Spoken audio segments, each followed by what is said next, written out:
students, welcome to back to my channel Study with Arpita ma'am.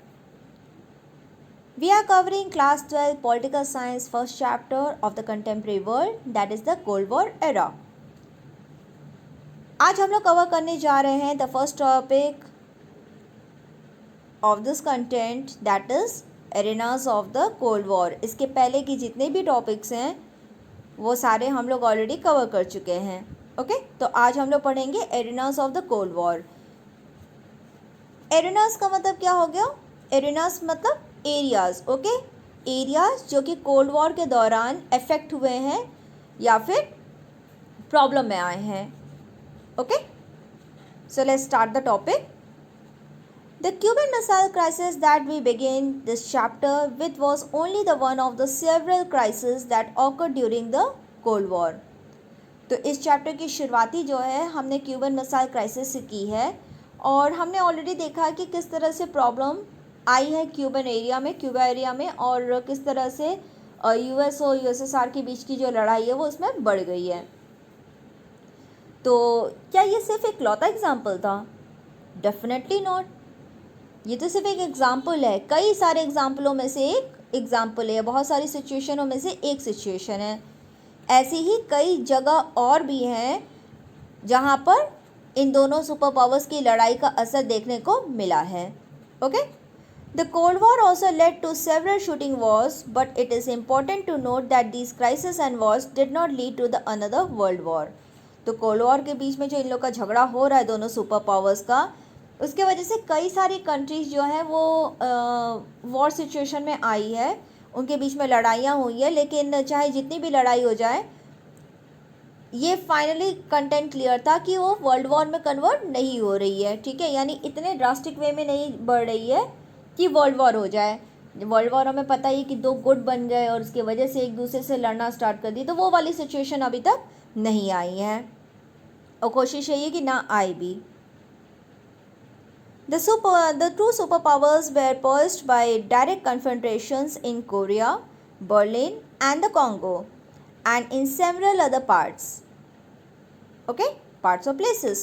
So if I talk about जो दोनों super powers हैं उनके बीच में कई जगह पे जो है वो डायरेक्टली लड़ाइयाँ हो रही हैं. ठीक है, कोरिया हो गया, बर्लिन हो गया, कॉन्गो हो गया, ऐसी कई जगह हैं जहाँ पर लड़ाई ऑलरेडी कंटिन्यू हो रही है. ठीक है, crisis deepened and neither of the parties involved was willing to back down. तो डेफिनेटली लड़ाई जो हो रही है वो तो कंटिन्यू हो गई.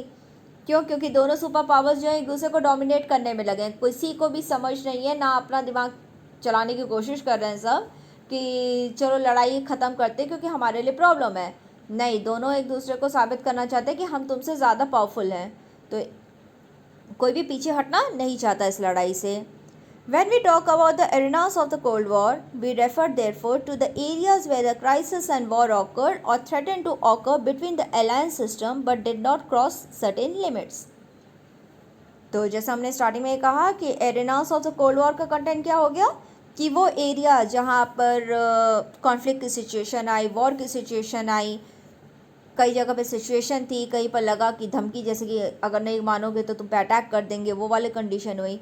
और कई जगह पे लड़ाई तक हुई भी, लेकिन कोशिश यही की गई कि सारी चीज़ें लिमिटेड में ही रहे. मतलब ऐसा ना हो कि बहुत बड़ा एक वॉर सिचुएशन क्रिएट कर दे. तो जहाँ पर भी लड़ाई हुई वो शुरुआत तो हुई लेकिन आगे चल के उसको दबा भी दिया गया. A great many lives were lost in some of the arenas like Korea, Vietnam and Afghanistan. But the world was spared a nuclear war and global hostility. तो अब लड़ाइयाँ हुई हैं तो कई बेगुनाह लोगों की जान भी जाएगी. तो कहा जा रहा है कि कई ऐसे एरियाज थे जहाँ पर बहुत सारे इनोसेंट लोगों की जान चली गई, जैसे कोरिया हो गया, वियतनाम हो गया, अफ़गानिस्तान हो गया. इन सब एरियाज़ में बहुत लोगों की जान चली गई. लेकिन इसके बावजूद भी किसी भी कंट्री ने न्यूक्लियर पावर का इस्तेमाल नहीं किया, ना ही एक दूसरे पे directly big full fledge war में आने की कोशिश की है. ओके तो अपने बीच की जो एक कहते हैं ना एक वॉर है उसको संभाल के तो रखे, मतलब कंटिन्यू तो रखे, लेकिन ओपन वॉर में आने की कोशिश नहीं की है. In some cases huge military buildups were reported and in many cases diplomatic communication between the superpowers could not be sustained and contributed to the misunderstanding. Okay तो कई जगह पर हमने देखा है कि कैंप्स बनने लगे, न्यूक्लियर बेस बनना शुरू हो गया था, मिलिट्रीज़ को लोग अपनी ताकत बढ़ा रहे थे, मतलब उसको और ज़्यादा स्ट्रॉन्ग करते जा रहे थे। तो लोग अपने आप को क्या कर रहे हैं, बहुत पावरफुल कर रहे हैं, ठीक है। जो सुपर पावर्स हैं वो अपने आप को पावरफुल करने की कोशिश कर रही है। अब इन दोनों की लड़ाई को सुलझाने की कोशिश की जा रही थी, लेकिन स्टार्टिंग में तो कहीं पर भी कामयाबी नहीं दिख रही थी। और इन दोनों के बीच में जो भी एक तरह से गलतफहमी हुई है या जो ईगो कंटेंट आया है उसको लोग सॉल्व करने की तो कोशिश कर रहे थे, लेकिन कोई भी सॉल्व कर नहीं पा रहा था। बल्कि इन लोग के बीच में जो लड़ाई है, जो प्रॉब्लम्स है, वो और क्या है, इंक्रीज़ होती जा रही है। Sometimes countries outside the two blocs, for example the non-allied countries, played a role in reducing Cold War conflicts and averting some grave crisis. तो इन दोनों कंट्रीज़ के बीच में लड़ाई हो रही है, तो कई सारी कंट्रीज़ क्या है, कोशिश करेंगी ना कि सुलझाएंगी चीज़ों को। तो वही हुआ कि जो हमारा थर्ड ऑर्गेनाइजेशन है नाम, उनकी कंट्रीज़ जो है वो कोशिश कर रही हैं कि कोल्ड वॉर से जो भी आपकी क्राइसिस हो रही है उसको क्या किया जाए, रिड्यूस कर दिया जाए। ओके, ताकि दोनों कंट्रीज़ के बीच में जो वॉर है और इस वॉर सिचुएशन में जो लोग फंसे हुए हैं, यानी दोनों कंट्रीज़ के बीच में जो पिस रहे हैं, उनकी प्रॉब्लम्स को कम किया जाए, ठीक है। Jawaharlal Nehru, one of the key leaders of the NAM, played a crucial role in mediating between the two Koreas. तो जवाहरलाल नेहरू हमें पता ही है, फाउंडर्स हैं, फाउंडर पार्ट हैं, ठीक है, NAM के। तो उनकी बात जब हम करें तो डेफिनेटली वो क्या करें, एक मीडिएटर का काम कर रहे हैं कोरियाज़ के दोनों पार्ट्स के बीच में, यानी नॉर्थ और साउथ कोरिया के बीच में जो कॉन्फ्लिक्ट है उसको सुलझाने की कोशिश कर रहे हैं। In the Congo crisis the UN secretary general played an की मीडिएटरी रोल। तो कॉन्गो में क्या है, UN सेक्रेटरी जनरल जो है उन्होंने चीज़ों को सॉल्व करने की कोशिश की।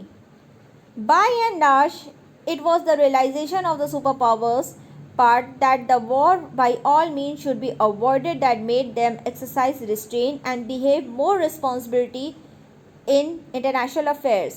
तो जब छोटी छोटी कंट्रीज इतना ज़्यादा लीड कर रही हैं तो इन दोनों सुपर पावर्स को भी एहसास हुआ कि अब क्या है, अब जो कर रहे हैं वो गलत हो रहा है, ठीक है। अब क्या हो रहा है, उसका प्रॉब्लम हम सबको पड़ने वाला है, सारी प्रॉब्लम्स आने वाली हैं, तो इसको थोड़ा सा ठंडा किया जाए और अब थोड़ा सा रिस्पॉन्सिबल होकर उन इश्यूज़ को ज़्यादा हाईलाइट किया जाए जो कि पूरी दुनिया पे पड़ेगी, ठीक है। ये तो हमारे अपने फेवर्स की बात हो रही है तो ठीक है, लेकिन आगे चल के उन चीज़ों पे भी ध्यान देना है जो पूरी दुनिया पे असर करेगी, क्योंकि दुनिया में तो हम भी हैं, तो हमारी कंट्री पे भी उसका असर आना ही है। जैसे कोविड है, हर एक कंट्री में छाया हुआ है, तो उसी तरह से समझ लीजिए कि यहाँ पर भी क्या असर तो आना है, तो उसको क्या करना है, एक साथ मिलकर सॉल्व किया जाए। हो गया बहुत झगड़ा, ठीक है, वो कंटिन्यू होगा एक साइड में, लेकिन अब रिस्पॉन्सिबल बनकर अपनी प्रॉब्लम्स को यानी इंटरनेशनल अफेयर्स को भी सॉल्व करना है। As the Cold War rolled from one arena to the others, the logic of the restraint was increasing evidence. Okay, तो जैसे वॉर जो है वो कोल्ड वॉर का जो टेरिटरी है यानी एरिया जो है, जैसे कहते हैं ना हॉटस्पॉट वाला कंटेंट, कि एक जगह पर एक समय लड़ाई हो रही है तो फिर आगे चल के दूसरे देश में लड़ाई हो गई, तो वो क्या हो रहा है, लगातार चेंज हो रहा है। और इसके वजह से इन लोगों के बीच में जो प्रॉब्लम्स है वो भी क्या ठंडी होने का नाम नहीं हो रही है, मतलब कंटिन्यू हो रही है। However, since the World War did not eliminate rivalries between the two alliances, mutual suspicions led them to arm themselves to the teeth and to constantly prepare for war. Huge stock of arms were considered necessary to prevent wars from taking place. तो चाहे cold war जो है वो cold war की वजह से इन दोनों के बीच की लड़ाइयाँ ख़त्म नहीं हो रही है और ये लोग डायरेक्ट वॉर में नहीं आ रहे, लेकिन तैयारी तो रहेगी ना।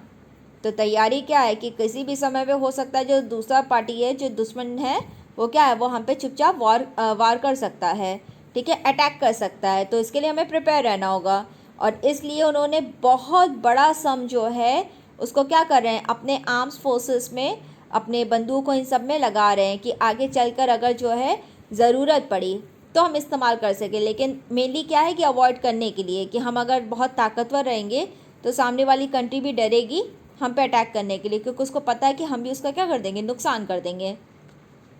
तो उनको लगा कि जितना ज़्यादा आम और ये सब सारी चीज़ें, आप बंदूक और ये सब सारी चीज़ें कलेक्ट कर लोगे उतना ज़्यादा आप ताकतवर बनोगे और इसलिए आपकी जो दुश्मन पार्टी आपसे क्या रहेगी, दूर रहेगी।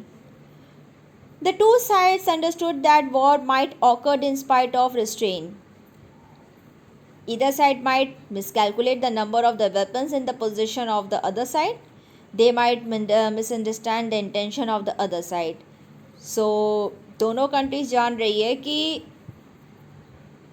प्रॉब्लम जो है वो कम नहीं होने वाली है और वॉर भी हो सकता है अगर जो है चीज़ों को सॉल्व प्रॉपर वे में ना किया जाए। अगर इन लोगों की है कैसे मानेंगे कि गलती से जो है मिसाइल चढ़ गई या हमारे एरिया को कोई मिसाइल थी वो चल गई और हमारे उधर ही आ गई। हम तो मानेंगे ना कि सब कौन कर रहा है, दुश्मन कर रहे हैं। सो इसलिए यकीन दूर दूर तक नहीं करना था, ठीक है। या यकीन एक्चुअली होना ही नहीं है, इतना ज़्यादा यकीन ये लोग क्या कर ही नहीं पाएंगे। तो सिचुएशन वही है। Okay, so with this content we are seeing that दोनों के बीच क्या है, प्रॉब्लम इंक्रीज होती ही जा रही है। सोल्यूशन का कहीं दूर दूर तक नाम ही नहीं है, ठीक है। दोनों कंट्रीज़ कह तो रही हैं कि हम डायरेक्टली वॉर में नहीं आएंगे, लेकिन हमें पता है कि वॉर सिचुएशन इनके साथ कंटिन्यूसली बनी हुई है। ऐसा नहीं है कि प्रॉब्लम सॉल्व हो जाएगा और प्रॉब्लम सॉल्व होकर चीज़ें सॉर्ट आउट हो जाएंगी, डेफिनेटली नॉट। ओके, जो अपना ग्रुप बना हुआ है वो ग्रुप क्या है, कंटिन्यू होगा। In time, therefore, the US and the USSR decided to collaborate in limiting or eliminating certain kinds of the nuclear and non-nuclear weapons.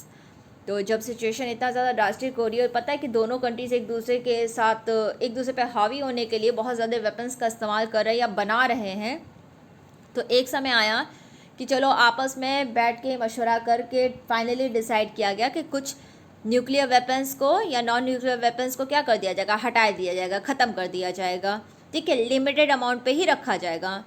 A stable balance of weapons they decided could be maintain through arm control. तो एक limited amount पे, एक balance amount पे weapons को रखने की permission की जाएगी और ये किस तरह से मैनेज किया जाएगा, आर्म कंट्रोल के बेसिस पे।